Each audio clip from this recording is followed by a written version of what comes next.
pedir a você que abra sua Bíblia agora no livro do Apocalipse. E eu quero pedir a você, olhe para cá, eu quero pedir a você atenção, paciência, e que você esteja com sua Bíblia aberta. Nós vamos fazer hoje um sermão mais direcionado e mais complexo no que diz respeito ao que nós sempre fazemos aos domingos. Hoje é um culto de ceia, é um culto onde o povo do Senhor se reúne. E eu queria compartilhar um texto que está lá no livro do Apocalipse, no capítulo de número 6, a partir do verso 1. Apocalipse, capítulo de número 6, a partir do verso de número 1, de número 1. Não tenha pressa de sair da presença do Senhor, não tenha pressa de, se você quiser fazer anotações, faça, mas eu queria a sua atenção, o máximo que você puder me dar nesse texto, nesse compartilhamento de hoje, para que nós possamos extrair o máximo do que esse texto tem para nós hoje. Posso ouvir um amém? Vi quando o Cordeiro quebrou o primeiro dos 7 selos, e ouvi um dos 4 seres viventes dizendo, como se fosse uma voz de trovão: venha.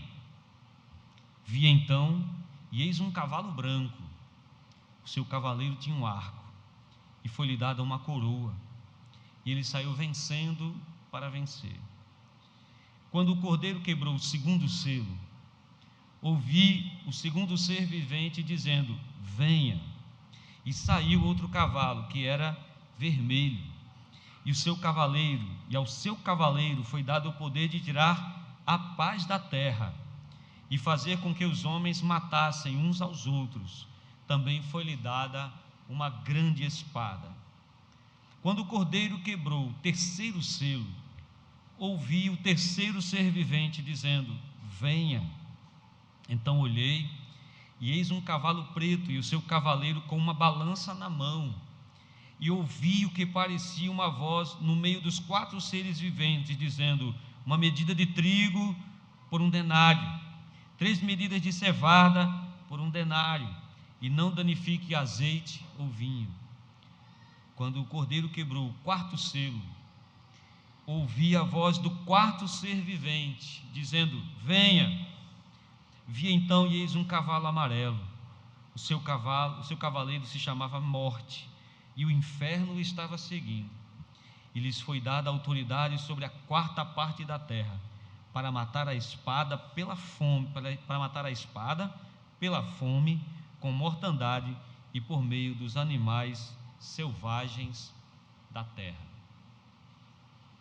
O que eu quero trazer para os irmãos hoje é uma exposição do capítulo 6 de Apocalipse, do verso 1 até o verso 8. Não por acaso eu quero falar com os irmãos a respeito dos cavaleiros que João fala do livro do Apocalipse. As cartas, antigamente, eles não seguiam o mesmo procedimento que nós temos hoje, envelopadas, coladas. Elas eram pergaminhos, elas eram enroladas, e essas cartas elas eram seladas com um selo de cera derretido, com um anel, que era símbolo daquele que estava enviando. Somente o recebedor daquela carta tinha autoridade para abrir essa carta depois que ela houvesse sido selada, porque o selo, uma vez que era feito de cera derretida, a cera precisa ser quebrada para que a carta pudesse ser aberta. E somente aquele que recebia, que tinha autoridade para receber, ou seja, a quem a carta foi endereçada, quem tinha autoridade para abrir a carta, é que podia fazer essa ação, porque uma vez quebrada essa carta, o selo, esse selo ele não poderia ser refeito. Então no começo do culto nós falamos a respeito de Apocalipse capítulo 5, e o Apocalipse capítulo 4, capítulo 5, eles se completam, é uma transição ali. Ali Jesus está recebendo a autoridade de Deus, para executar a vindicação, a vingança, o juízo de Deus sobre a terra. Esse juízo de Deus, ele está escrito em todo o livro do Apocalipse. E olhe para cá, Apocalipse no original, que significa revelação, não é um livro de mistérios que deve ser colocado escondido debaixo da nossa cama, ou livro de segredos. Apocalipse, na verdade, era um livro que era lido como carta nas igrejas.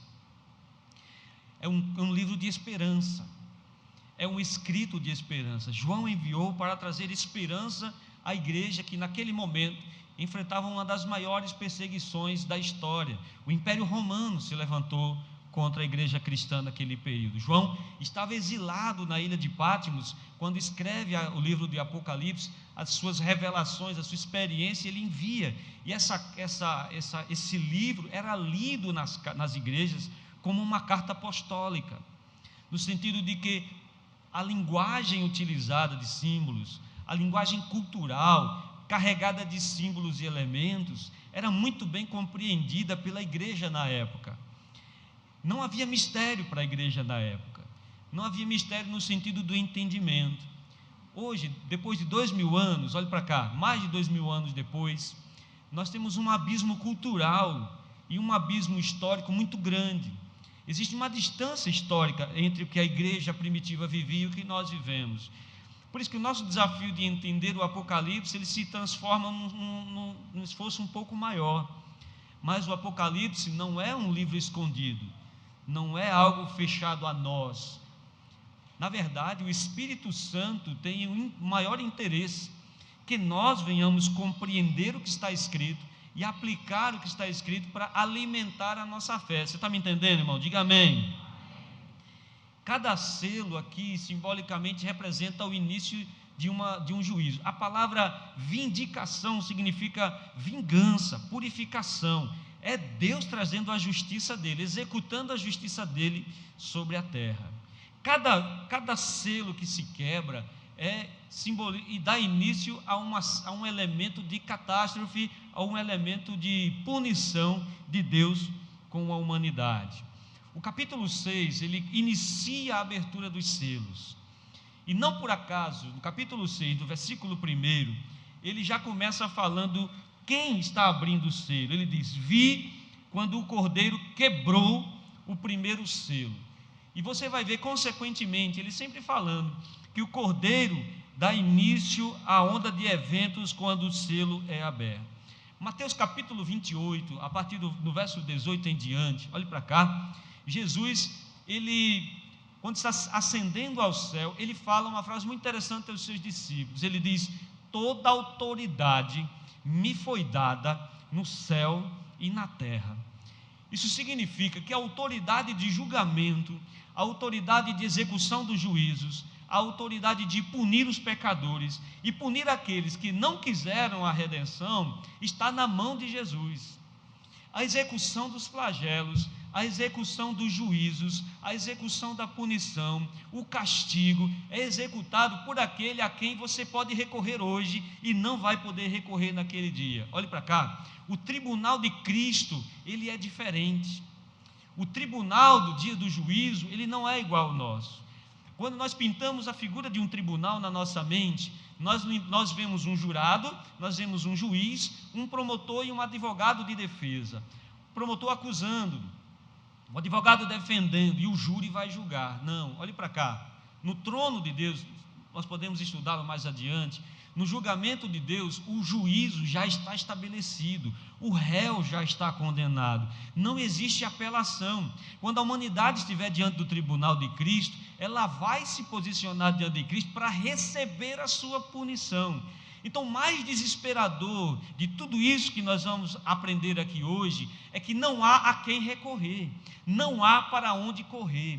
Em certos pontos do livro da Revelação, do livro do Apocalipse, e completando com isso o que Jesus fala em Mateus capítulo 24, em Lucas capítulo 23 e 24, Jesus diz que os homens desmaiarão de terror, buscarão a morte e não encontrarão. Deixando bem claro que o que Deus está dizendo, quando Deus iniciar o processo de vindicação, deixando bem claro que quando Jesus começar o processo de execução do seu juízo, olhe para cá, não há a quem recorrer, não há para onde ir, não há como se esconder. O escritor diz: muitos pedirão aos montes, caiam sobre nós, mas a morte foi tirada deles. Significando que as angústias, elas fazem parte do processo de punição. Olhe para cá, isso mesmo, punição. A partir da abertura do primeiro selo, Deus começa a punir a humanidade pecadora. Deus começa a castigar a humanidade pecadora. E muitos de vocês, talvez que estejam me assistindo ou me ouvindo pela primeira vez, talvez se choquem com essa palavra que eu vou falar agora, mas sim, Deus castigará, Deus punirá, e de uma forma severa e restrita, e de uma forma ilimitada. E esse julgamento, ele começa sobre a mão de Jesus. Por isso que Jesus fala nesse capítulo de Mateus, no verso 28, quando ele está ressuscitando: toda autoridade me foi dada no céu e na terra. Não me imagine o Apocalipse de uma maneira cronológica, de fatos acontecendo um atrás do outro. Olhe para cá, em vários momentos João é levado a um momento futuro, em vários momentos João é levado a um momento passado, em vários momentos João está no presente falando a respeito disso. A revelação, ela transcende a matéria, ou seja, João, ele consegue transcender no tempo cronológico. João está no Kairós de Deus. Você está me entendendo? Diga amém. Eu assustei você? Ainda não, né? Amém? Muito bem. Então João transcende o Cronos, ele está no Kairós. Então Deus o leva ao dia do julgamento final. Olhe para cá, no dia do julgamento final, todas as gerações, todas as pessoas, de todas as eras, estão diante do trono de Deus. Isso é geograficamente impossível dentro de um território que nós conhecemos.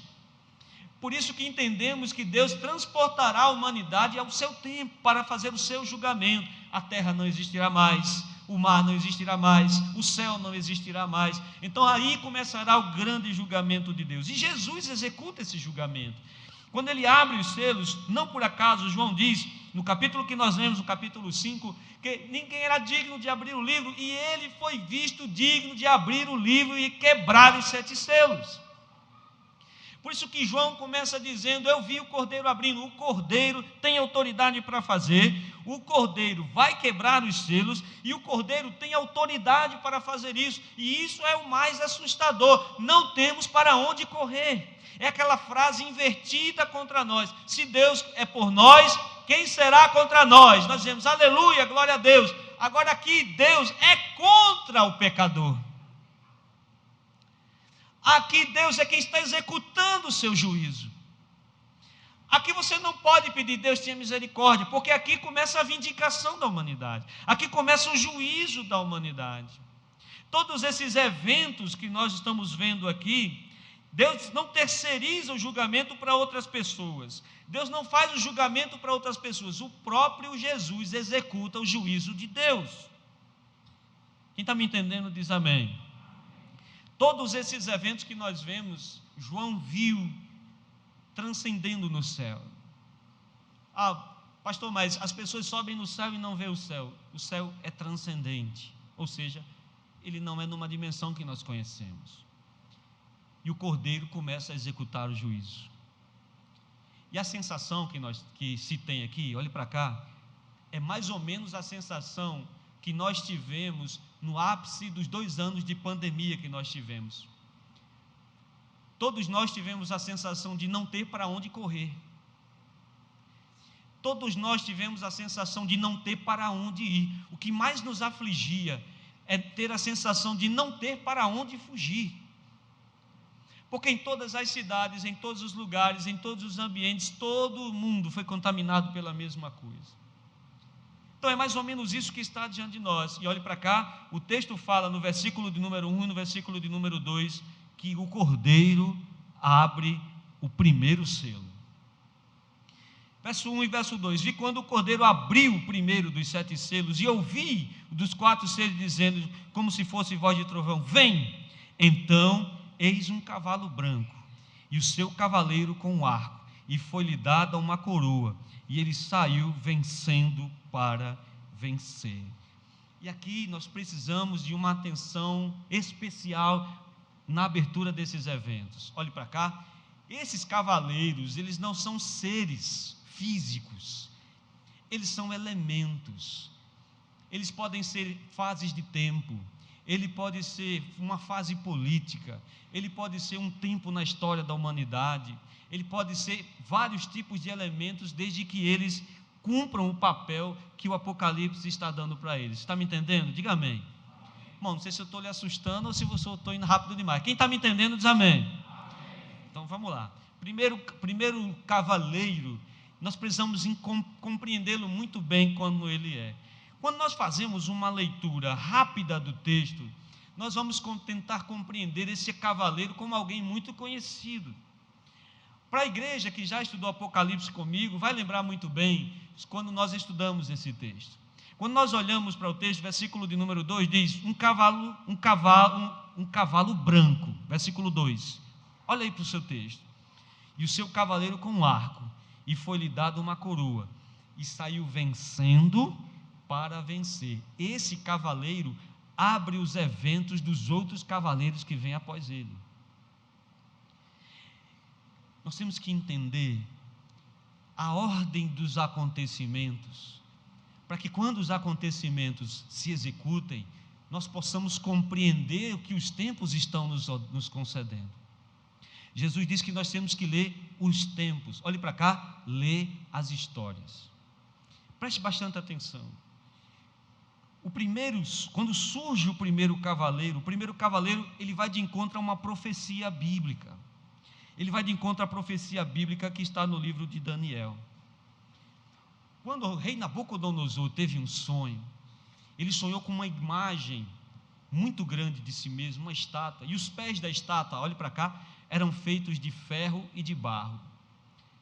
Esse simbolismo do livro de Daniel fala que a humanidade jamais iria se unificar sobre um único reino, até que a pedra fosse cortada sem mãos humanas. O que isso significa?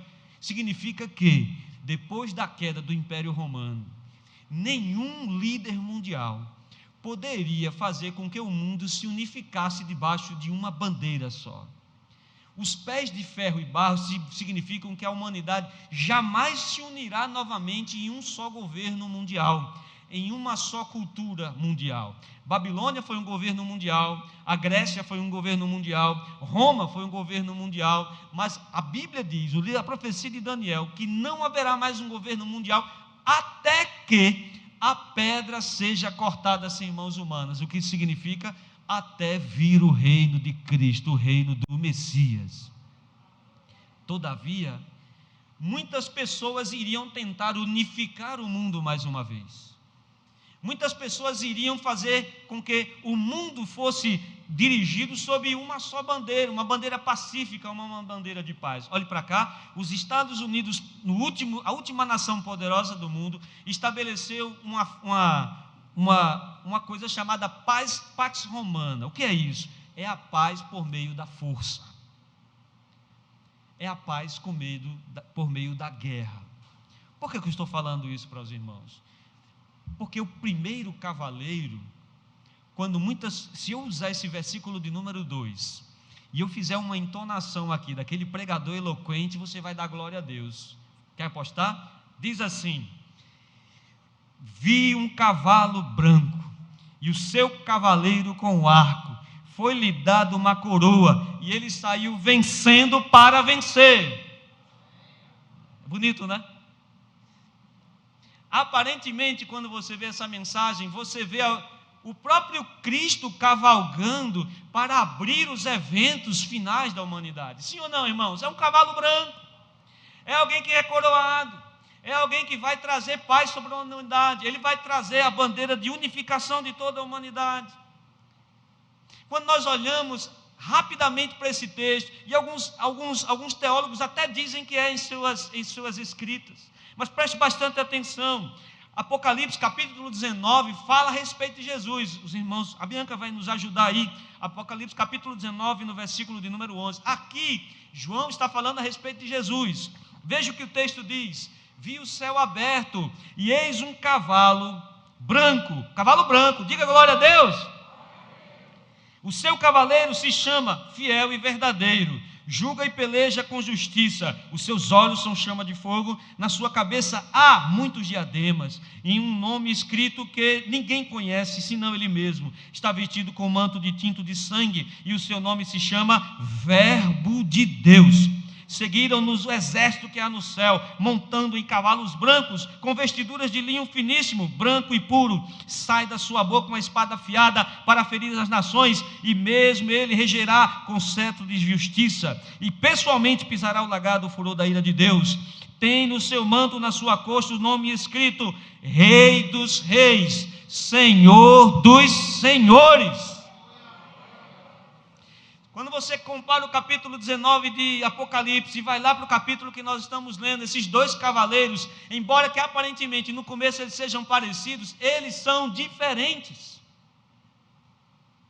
Todas as formas que Jesus é apresentado em teofanias, ou quando Jesus aparece para Daniel, ou também para João na ilha de Patmos, olhe para cá, Jesus é desenhado com alguém com uma espada na mão, sobre um cavalo branco, que julga nações, e ele já está coroado. O cavaleiro do capítulo 6, ele não tem espada, ele tem arco.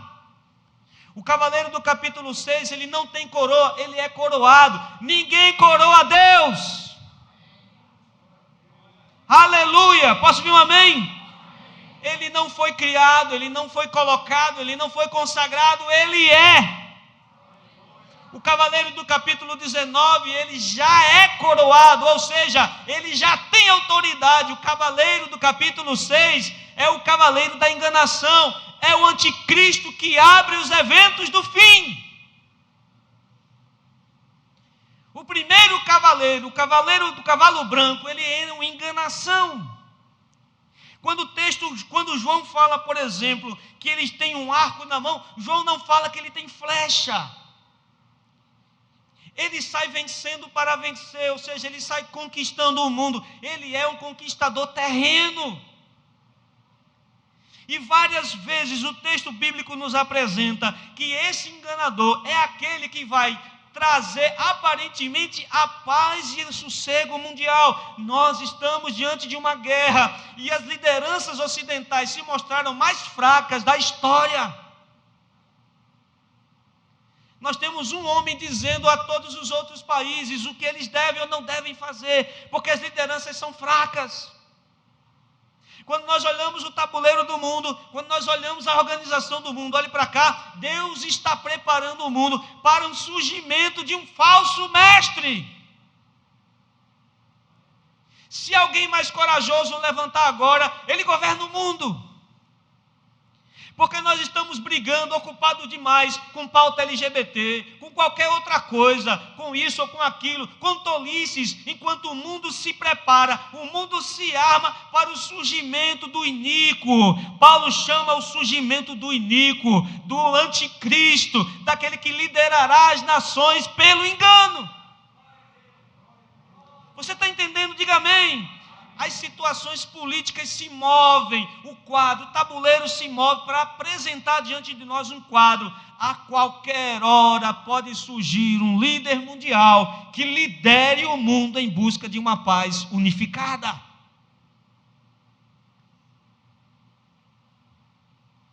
Essa é a visão de tantos outros que vieram, mas é profético, não acontecerá até que o iníquo, ou seja, até que o cavaleiro do cavalo branco, enganador, promova uma falsa paz, e essa falsa paz venha trazer perseguição aos filhos de Deus. E eu quero que você entenda uma coisa, olhe para cá, eu não quero que você encare Apocalipse como um livro de ficção científica, ou como uma série de ficção científica. A palavra do Senhor diz que esse iníquo vai promover uma falsa paz e promoverá perseguição aos santos. Promoverá perseguição aos cristãos, aos crentes. Olhe para cá, olhe para cá. Nós vivemos a maior perseguição silenciosa desde a perseguição romana. A perseguição que nós vivemos hoje é uma perseguição silenciosa. Nos países ocidentais, Em pouco tempo, se o quadro não for revertido, o islamismo passará ao cristianismo como religião, como maior religião do mundo. Você é perseguido porque é conservador. Você não abre a boca em qualquer lugar para falar o que você crê. Você não abre a boca em qualquer lugar para falar de Cristo. Você fica quieto em algumas situações, porque há uma perseguição silenciosa sendo orquestrada contra os fiéis de Jesus Cristo. Eu não estou inventando história, você vive isso no seu cotidiano. Pode entrar um vendedor de maconha no ônibus, as pessoas vão aplaudir. Entre um crente com a Bíblia para falar, que as pessoas viram o rosto. O ódio ao cristianismo, o ódio aos seguidores de Cristo. O quadro está se preparando para o surgimento do iníquo. Jesus diz: olhe para a parábola da figueira. Quando você vê que os seus frutos estão tendo, você sabe que se aproxima o tempo. Ei, olhe para cá. Jesus diz: olhe os tempos, olhe os sinais. É através dos sinais que vocês vão entender que se aproxima o fim. Olhe para os sinais. Olhe para a sequência dos cavaleiros que estão aqui. Olhe a guerra, olhe a peste, olhe a morte, olhe a fome. Oh, aleluia, aleluia, aleluia. Não estamos glorificando a Deus porque as coisas estão ruins, nós estamos glorificando a Deus porque Deus está mandando sinais para a sua igreja. O mundo está preparado para o nascimento do iníquo. 2 Tessalonicenses, capítulo 2, versículo de número 9. O aparecimento do iníquo, Paulo fala, é segundo a eficácia de Satanás, com todo o poder, sinais, prodígios e mentiras, com todo engano e injustiça aos que perecem, porque não acolheram o amor do crédito e deram crédito à mentira, a fim de serem julgados todos quantos não deram crédito à verdade, antes, pelo contrário, deleitaram-se com a injustiça. Eu estava meditando no texto quando Jesus fala no capítulo 24 de Mateus: e por se multiplicar a iniquidade, o amor de muitos esfriará. Olhe para o seu lado, veja o que é que está acontecendo. Não precisa nem você olhar do lado. Talvez você mesmo hoje enfrente a maior crise de espiritualidade que você já enfrentou. Talvez você esteja vazio espiritualmente, seco espiritualmente. São as profecias bíblicas se cumprindo, uma atrás da outra, uma entrelaçada à outra. Deus está mandando sinais para a sua igreja, está telegrafando para a sua igreja. O mundo está preparado para o seu fim. Tudo se encaminha para o seu fim. Por isso, o primeiro sinal, olhe para cá, o primeiro cavaleiro, ligue suas antenas nas notícias do mundo. Ligue suas antenas no que está acontecendo no mundo. Qual é o líder que vai acabar com essa guerra? Qual é o líder que vai trazer paz a toda a humanidade? Qual é o líder que vai trazer... Ei, olhe para cá. Nós estamos acabando 2 anos. Eu queria que você prestasse atenção de pandemia. Nós estamos caminhando para o 3º ano. Nesses 3 anos, nós fomos impedidos de trabalhar. Nesses 3 anos, nós fomos impedidos de sair. Nesses 3 anos, nós fomos impedidos de cultuar. Nesses 3 anos, nós fomos tidos como radicais, porque falamos que não aceitávamos deixar de cultuar. Nesses anos, as pessoas falaram que as doenças estavam dentro da igreja, que se você viesse para a igreja, você adoeceria. Essas mesmas pessoas estavam em bares, em discotecas, em boates. Essas mesmas pessoas foram pegas em lugares que não deveriam. Ei, olhe para cá. Tudo se armou para controlar a cada um de nós. Nós nos tornamos controláveis. Agora as pessoas estão entrando nas igrejas, estão quebrando as igrejas, estão invadindo a igreja sob o título de protestos políticos. Ei, olhe para cá, o que você acha que vai nos aguardar daqui por diante? Aleluia, abre os seus olhos, os sinais estão diante de nós. Por isso que Jesus fala que se esses dias não fossem abreviados, enganaria até os escolhidos. Paulo está dizendo que o iníquo operará prodígios, operará maravilhas, mas nós não podemos ser seduzidos e achar que é Cristo que está fazendo as coisas, que é Deus que está fazendo as coisas, porque quem é de Deus ouve e conhece a voz de Deus. Aleluia! Então não se engane com palavras bonitas, não se engane com isso ou com aquilo, não se engane com políticos, observe os sinais. Deus está dizendo à igreja nessa noite: observe os sinais, olhe o que está acontecendo, leia os tempos, firme a sua fé, aqueça a sua fé, avive-se, ore, fique firme, porque tempos difíceis vão de vir. O mundo está preparado, e o primeiro é o engano. E você tem que estar muito preparado para não ser enganado. Com palavras bonitas. Nem todo aquele que diz Senhor, Senhor, entrará no reino do céu. Segundo selo está no versículo 3. Quando abriu o segundo selo, ouvi o ser vivente dizendo: saiu outro cavalo, agora o vermelho, e ao seu cavaleiro foi-lhe dado a tirar a paz da terra, para que os homens se matassem uns aos outros. Também foi-lhe dada uma grande espada. O segundo cavaleiro logo em seguida, perceba que o segundo cavaleiro ele vem logo em seguida ao primeiro, e a guerra. E é interessante perceber que esse cavaleiro vermelho, ele traz uma espada em sua mão. Preste bastante atenção. Existia um termo utilizado na sociedade romana, chamado ius gladi. O que significava isso? Significava que somente César, somente os governadores e prefeitos tinham a espada da justiça para dar vida ou para dar morte. Somente esses homens decretavam quem poderia viver e quem poderia morrer. E é interessante perceber que João faz referência a isso nesse texto especificamente desse cavaleiro. Ele diz: ao cavaleiro foi dada uma grande espada. Ou seja, Deus deu ao cavaleiro da guerra a permissão para matar, para executar e para promover carnificina. Você está me entendendo? Diga amém. Entendeu mesmo, irmão? Amém?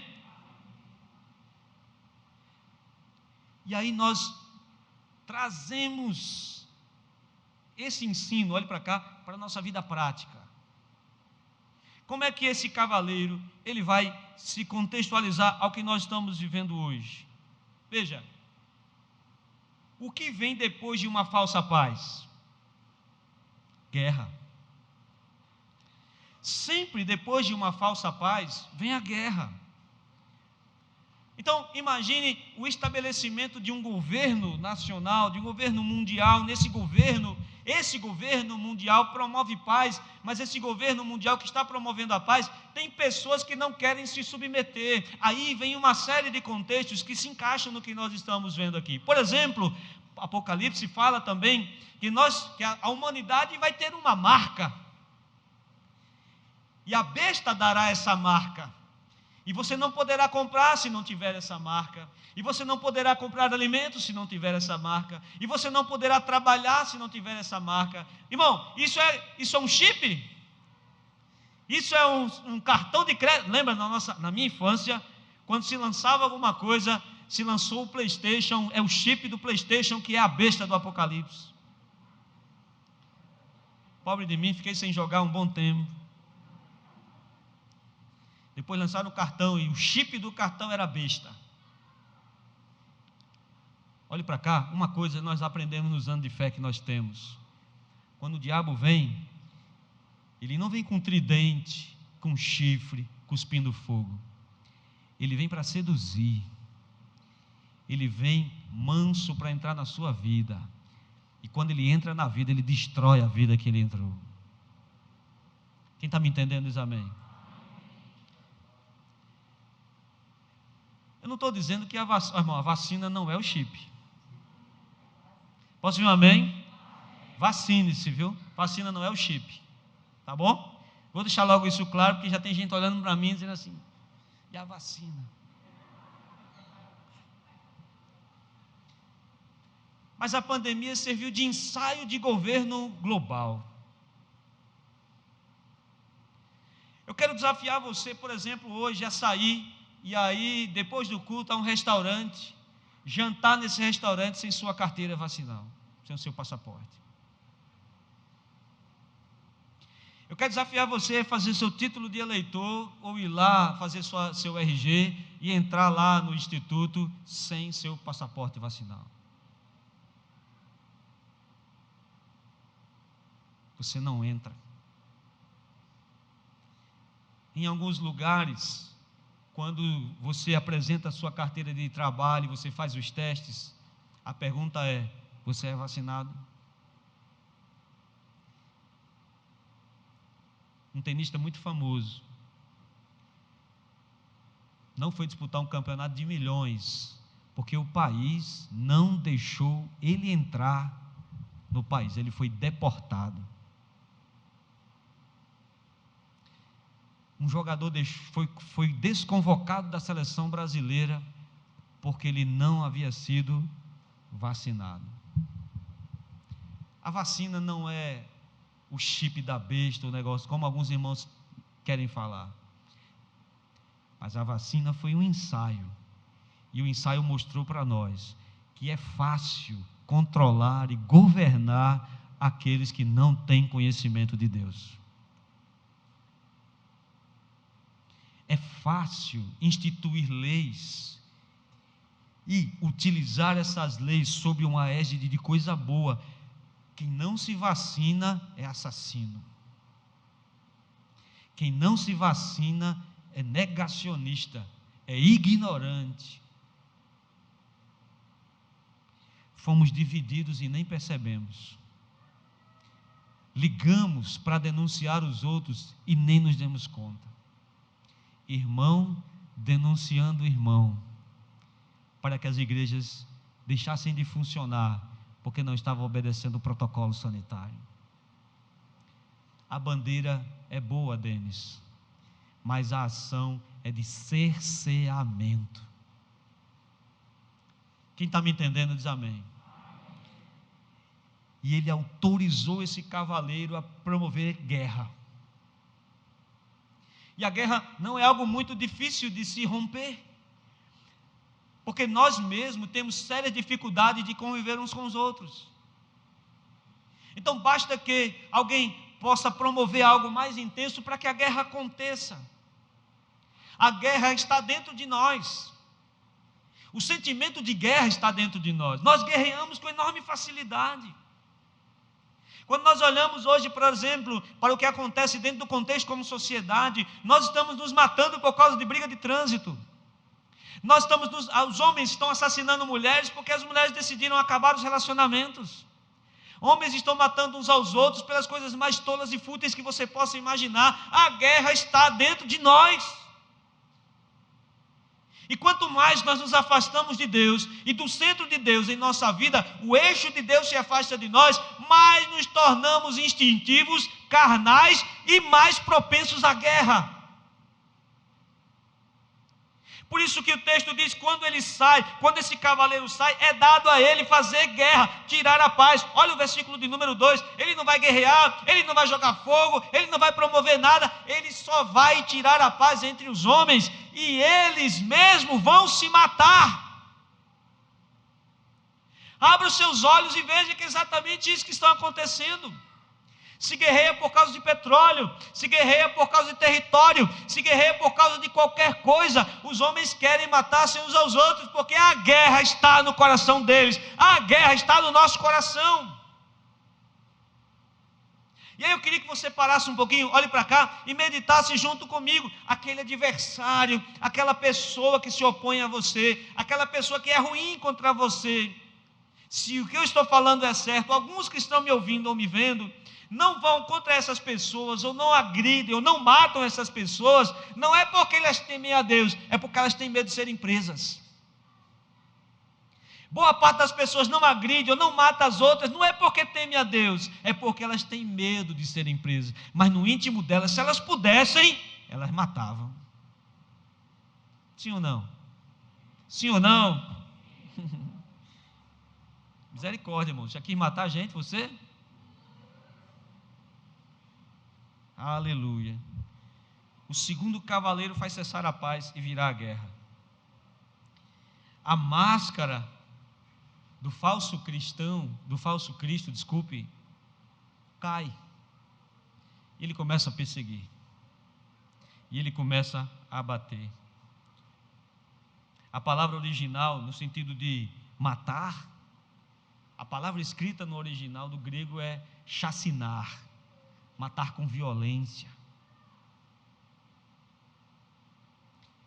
A cada passo que nós damos em direção ao futuro, mais brutal os homens se tornam. Eu estava voltando do meu estado, de um período de 15 dias de férias, alguns anos atrás, e me chocou uma rebelião na penitenciária de Alcaçuz, no meu estado, onde os presos haviam chacinado os presos da facção rival, e eles jogavam bola com as cabeças dos que eles tinham matado.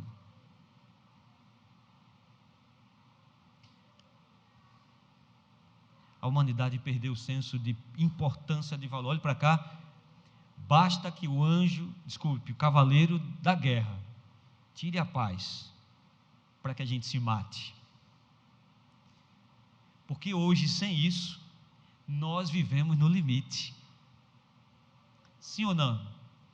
O que o Apocalipse quer nos mostrar, olhe para cá, é que nós já temos coisas acontecendo. Nada do que Apocalipse fala é inédito, nós já vimos. São coisas que nós experimentamos. Só que essas coisas acontecerão em proporções catastróficas. A sequência do falso Cristo, a sequência do anticristo é guerra. E aí, portanto, vem o terceiro selo. Quem está me entendendo diz amém. E aí, portanto, vem na sequência dos fatos o terceiro selo.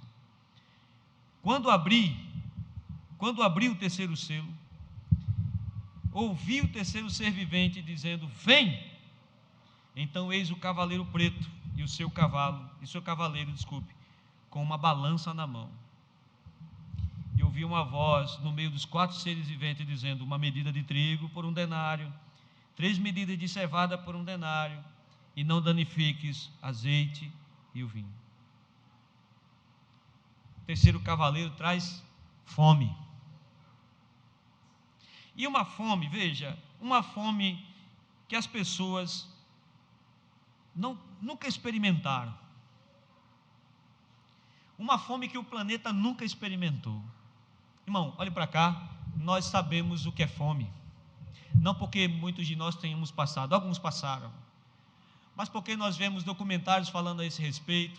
Nosso próprio Nordeste, olhe para cá, a minha geração cresceu como criança assistindo na TV aquelas campanhas que uma emissora fazia para ajudar o Nordeste. Quem lembra daquelas campanhas? Você lembra da seca daquelas campanhas? E apresentava o Nordeste meio que África. Ei, você que não levantou a mão, você não é tão novinho assim não. Você viu isso sim, viu? Você viu sim. Nós sabemos o que é fome. Todavia, esse símbolo do quarto ser vivente mostra uma fome de proporções que as pessoas nunca viram. O aspecto que está aqui diante de nós, ele é devastador. Devastador. O trigo e a cevada, esse símbolo desses 2 elementos, são elementos que mostram que tanto o rico quanto o pobre vão sofrer. Hoje a fome ela é restrita a um grupo de pessoas, aos mais humildes. Quando ele fala trigo e cevada, ele está falando de 2 classes de pessoas. Ele está falando dos ricos que comiam trigo e dos pobres que comiam cevada. Abra sua Bíblia em Lamentações, no capítulo 4, versículo 10.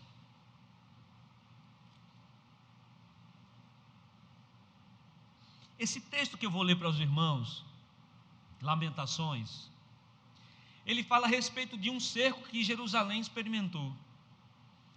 O cerco promoveu fome em Jerusalém. Olhe para cá, fome. E é a fome bíblica. É a frase que talvez você tenha escutado: fome de proporções bíblicas. Uma catástrofe de proporções bíblicas. A fome que eu vou falar, que está no livro de Apocalipse, é uma fome de proporções bíblicas. Lamentações capítulo 4, versículo 10. As mãos das mulheres, que antes eram compassivas, cozinharam seus próprios filhos. Estes lhes serviram de alimento, quando a filha do meu povo foi destruída. Você entendeu o texto? As mães cozeram seus filhos. A fome foi tão intensa que as mães se alimentaram de seus filhos. Olhe para cá, isso é fome catastrófica, calamitosa. Dentro desse quadro caótico, dentro desse quadro de calamidade, o cavaleiro vem logo após a guerra. A guerra gera fome, a guerra gera inflação, a guerra gera sofrimento. Olhe para cá, você já tomou um caldo que a gente fala, o surfista chama caldo, é aquele tombado lá, né, a vaca, o tombo do... Me ajuda aí, Júnior, você é surfista, né? Que era o tombo que a água dá da onda. Eu nunca me esqueci, a primeira, olhe para cá, deixa eu aliviar a sua mente, você está muito atribulado aí. A região que eu moro, a cidade que eu moro, ela fica a 40 quilômetros da praia. Não é esse privilégio que você tem aqui de ir para Boa Viagem. A gente tinha que andar 40 quilômetros, hoje é bem mais rápido, mas 40 quilômetros numa estrada ruim para chegar na praia. E a gente não tinha como chegar lá, não tínhamos carro, e a gente ia na famosa lotação, na farofa. Como é bom ir para a praia na farofa. E a primeira vez que eu vi a água do mar, senti aquele cheiro da brisa do mar, eu corri para a praia. Corri feito um desesperado. Eu era pequeno ainda, nunca esqueci, 8, 9 anos. Fui para a praia. Entrei na praia, tombe, a primeira onda me derrubou. Fui levantar, a segunda onda, tombe, me derrubou. Eu fiquei rolando na água, rolando, me afogando no raso, quando a minha irmã me puxou pelo calção e me botou para fora. Ondas em sequência deixam você desequilibrado. Primeiro, cavaleiro do engano. Segundo, cavaleiro da guerra. Terceira, fome. São ondas de desequilíbrio. Você está me entendendo, meu irmão? Diga amém. Eu vou caminhar para encerrar, não quero cansar você. Não quero cansar você. E aqui o texto apresenta esse quadro de calamidade, onde as coisas, elas fugirão ao controle. O pastor Alexandre esteve conosco aqui. Eu estou querendo mostrar para você que o que o Apocalipse fala não é algo distante da nossa realidade. O pastor Alexandre esteve conosco aqui, missionário da Venezuela. O missionário Alexandre, muitas vezes, conversando conosco, disse que tinha o dinheiro. Ele tinha o dinheiro para comprar, mas não tinha alimento no país para ele comprar. E quem está fazendo isso é Deus. Deus está punindo a humanidade, porque a humanidade, ao invés de virar-se para Ele, desprezou o Senhor. Por fim, quarto selo. Versículo 7, versículo 8. Quando o cordeiro abriu o quarto selo, ouviu a voz do quarto ser vivente dizendo: vem. E olhei, e eis um cavalo amarelo, e o seu cavaleiro sendo chamado Morte, e o inferno estava seguindo, e foi-lhe dada autoridade sobre quarta parte da terra, para matar a espada, pela fome, com mortandade e por meio das feras das trevas. Escute, quando você olha o cavaleiro da morte, você vai perceber que ele junta os cavaleiros que estão diante dele: espada, fome, mortandade e feras. E o interessante do texto é que junto com o cavaleiro vem o inferno, vem o Hades. É o fechamento dos cavaleiros, é o fechamento do último cavalo. Aqui, pela forma que cremos, a igreja não estará mais aqui. Posso ouvir um glória a Deus? Aqui, na devastação final, é a purificação de Deus na terra. Aqui, quando o texto fala que A morte a morte vem acompanhada do Hades, a morte leva o corpo, o inferno se encarrega da alma. O texto diz que 1/4 da humanidade foi ceifada aqui. Se eu fizer um cálculo simples com você hoje, dentro da quantidade de pessoas que o mundo tem hoje, 1,5 bilhões de pessoas morrerão nesses eventos que Apocalipse fala no texto. A guerra trouxe fome, a guerra trouxe pragas, a guerra dizimou 1/4 da população mundial. Olhe para cá, e a Bíblia diz que muitos ainda não glorificaram a Deus, nem reconheceram que Ele era Senhor. Não há escapatória para aqueles que não acreditam em Deus. Não há misericórdia para quando os selos se abrirem, não há misericórdia para aquele que não caminha com Deus. Pandemias e desgraças em sequência vieram sobre o nosso mundo. Mas eu quero encerrar dizendo a você que toda essa calamidade que eu acabei de falar para você, olhe para cá, está se configurando diante dos nossos olhos. Está se desenhando diante dos nossos olhos. A crise política mundial é propícia para o surgimento de um líder global. Esses que estão aí hoje não conseguem fazer isso. Mas olhe para cá, vai surgir um que vai conseguir. Esse falso líder global vai promover uma falsa paz momentânea e logo em seguida virá guerra. E a guerra se espalhará pelo mundo. E a guerra cairá sobre tantos. Depois da guerra virá fome, virá doença, virá morte. Mas a palavra do Senhor me ensina que a igreja do Senhor terá sido arrebatada e não viverá os flagelos. O livro do Apocalipse fala que em um dado momento Jesus volta para julgar a humanidade. Ei, olhe para cá, e os santos voltam com ele para julgar a humanidade caída. Arabás, iterebe cantarabás. Iterei cantarabás. Não espere mais. Firme-se com essas palavras. Firme-se com a ideia de que você hoje tem uma chance. E eu encerro com uma história que eu escutei algum tempo atrás. O louvor já pode vir para cá. É a história de um jovem advogado. Olhe para cá, um jovem advogado que vinha saindo da faculdade e atravessando uma rua, ele viu um homem sendo linchado. Olhe para cá. Ele viu um homem quase sendo linchado. Quando ele chegou lá para ver o que estava acontecendo, um homem tinha roubado um pouco de comida para alimentar seus filhos. E ele perguntou: o que foi que ele fez? Eles disseram: ele roubou aquele mercadinho. E esse jovem estudante de direito diz: eu pago a conta dele, deixem que ele vá embora. Pagou a conta do homem que roubou o alimento e ele foi embora. Passados os anos, esse homem não se corrigiu da sua vida de erros. Chegou até o fim da sua vida, foi preso mais uma vez e agora por um grande roubo e estava prestes a ser condenado. Quando ele olha sentado na mesa com o martelo na mão, Denis, ele lembra da fisionomia daquele juiz. O juiz era o jovem advogado que ajudou ele há décadas atrás.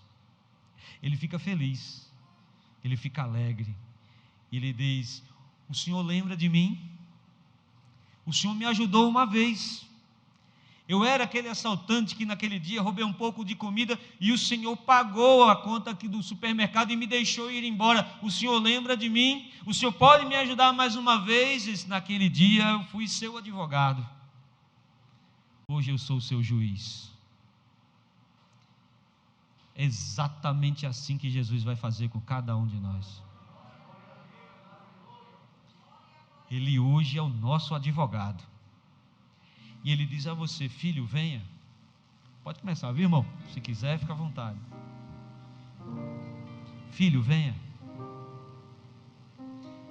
Ele diz a você: eu pago sua dívida, eu lavo seus pecados com meu sangue, eu te justifico. Justificação é uma ação jurídica, no sentido de que você continua culpado, mas o seu crime é compensado por outra pessoa. Eu assumo o seu lugar, basta que você venha. Mas esse mesmo Jesus, amoroso, cuidadoso, esse mesmo Jesus tão amoroso, é esse mesmo Jesus que vai quebrar os selos e se tornará o juiz do mundo.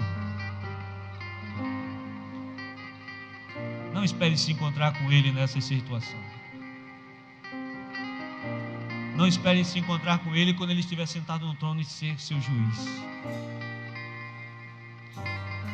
Ele quer te abraçar hoje como filho e quer pagar a sua conta que você deve, a conta do pecado que você deve. Se você entendeu essa mensagem, se você entendeu tudo o que eu falei até agora, se você entendeu, você entende o risco que você está passando hoje aqui. Você entende o risco que é sair daqui sem esse Jesus. Eu quero convidar você a se colocar de pé e recebê-lo. Você que ainda não é crente em Jesus.